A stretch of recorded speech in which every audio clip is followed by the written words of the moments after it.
अजीज़ान ग्रामी वक़ार, रिज़्क़ की कुंजियाँ। हम सब रिज़्क़ में वुसअत और बरकत की ख्वाहिश तो रखते हैं, मगर कुरान और हदीस की रोशनी में रिज़्क़ की वुसअत के असबाब से नावाकिफ़ है। हमें पता ही नहीं कि हमारे रिज़्क़ में बेपनाह बरकतें किस तरह से होगी, हमारी रिज़्क़ में इजाफ़ा कैसे होगा। सिर्फ दुनियावी जद्दोजहद, मेहनत और कोशिश पर इन्हिसार कर लेते हैं। लिहाजा मेहनत और कोशिश के साथ साथ कुरान और हदीस की रोशनी में रिज़्क़ की वुसअत और बरकत के लिए मैं चंद बातें आपकी खिदमत में हाजिर करने जा रहा हूँ। समाअत फरमाएं। दुनियावी जद्दोजहद के साथ मुंदरजा झेल असबाब को भी इख्तियार कर लें तो अल्लाह ताला हमारे रिज़्क़ में कुशादगी और बरकत अता फरमाएगा इंशाअल्लाह। जो हर शख्स की ख्वाहिश होती है, इस्तगफार यानी तौबा, अल्लाह से गुनाहों की माफ़ी मांगना। अल्लाह ताला कुरान करीम में हज़रत नूह अलैहिस्सलातु वस्सलाम से मुताल्लिक फरमाता है कि उन्होंने अपनी कौम से कहा, बस मैंने कहा अपने परवरदिगार से गुनाहों की माफ़ी तलब करो, बेशक वो बड़ा बख्शने वाला है। आसमान से तुम पर मूसलाधार बारिश बरसाएगा और तुम्हारे माल और औलाद में इजाफा होगा और तुम्हारे लिए बाग और नहरें बनाएगा। सूरह नूह की आयत है। रसूलुल्लाह सल्लल्लाहु अलैहि वसल्लम ने फरमाया, जिसने कसरत से अल्लाह ताला से अपने गुनाहों की माफ़ी तलब की, अल्लाह ताला उसको हर गम से नजात देगा, हर मुश्किल से निकाल देगा और उसको वहाँ से रिज़्क़ मुहैया फरमाएगा जहाँ से उसका वहम व गुमान भी ना होगा। मुस्नद अहमद, अबू दाऊद, इब्न माजा की हदीस है। उसके बाद रिज़्क़ में इजाफ़ा के लिए एक जो सबसे बड़ा रोल निभाता है वो है तकवा। अल्लाह ताला से डरते हुए ज़िंदगी गुजारना।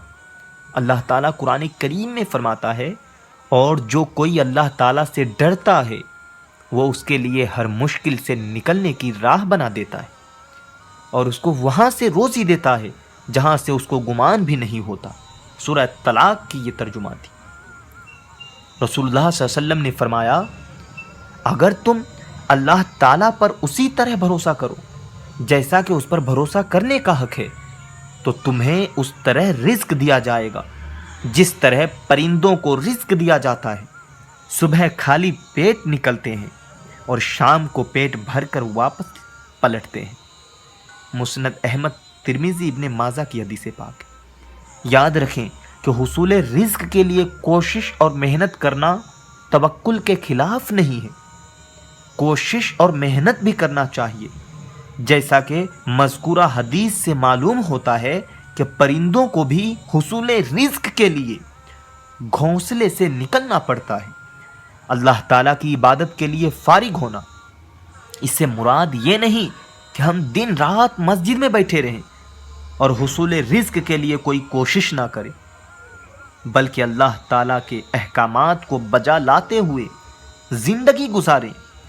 हुज़ूर अकरम सल्लल्लाहु अलैहि वसल्लम ने इरशाद फरमाया, बेशक अल्लाह ताला ने इरशाद फरमाया, ए आदम के बेटे, मेरी इबादत के लिए अपने आप को फारिग कर, मेरी इबादत के लिए अपने आप को फारिग कर, मैं तेरे सीने को तवंगरी मालदारी से भर दूंगा और लोगों से तुझे बेनियाज कर दूंगा। अजीज़ान ग्रामी वक़ार, रिज़्क़ में बेशुमार अगर आप इजाफ़ा चाहते हैं, रिज़्क़ में खैर व बरकत चाहते हैं, तो अगर अल्लाह तबारक व तआला ने आपको माल व दौलत दिया है, रब तबारक व तआला ने आपको हज और उम्रा की इस्तिताअत दिया है, तो सुने प्यारे आका अलैहिस्सलातु वस्सलाम ने क्या फरमाया। बेशक ये दोनों हज और उम्रा गरीबी और गुनाहों को इस तरह दूर कर देते हैं जिस तरह भट्टी लोहे के मैल कुचैल को दूर कर देती है। उसके बाद एक ये बातें जो अहम रोल निभाती है रिज़्क़ में इजाफ़ा के लिए, रिज़्क़ में बेपनाह बरकत के लिए, जो आज हमसे ख़त्म होते हुए जा रही।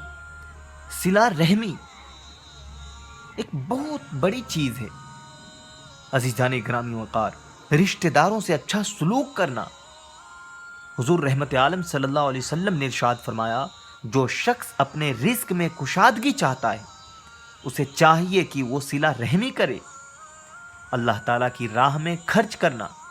اللہ تعالیٰ قرآن کریم میں فرماتا ہے، اور تم لوگ اللہ کی راہ میں جو خرچ کرو وہ اس کا بدلہ دے گا، اور وہ بہترین رزق دینے والا ہے۔ سورہ سبا۔ میرے بھائیوں، جس طرح حصول رزق کے لیے ہم اپنے ملازمت، کاروبار اور تعلیم و تعلم میں جد و جہد اور کوشش کرتے ہیں، جان و مال کی، وقت کی قربانیاں دیتے ہیں، اسی طرح قرآن و حدیث کی روشنی میں ذکر کیے گئے اسباب کو بھی اختیار کریں تو اللہ تبارک و تعالی ہماری روزی میں وسعت اور برکت عطا فرمائے گا انشاءاللہ۔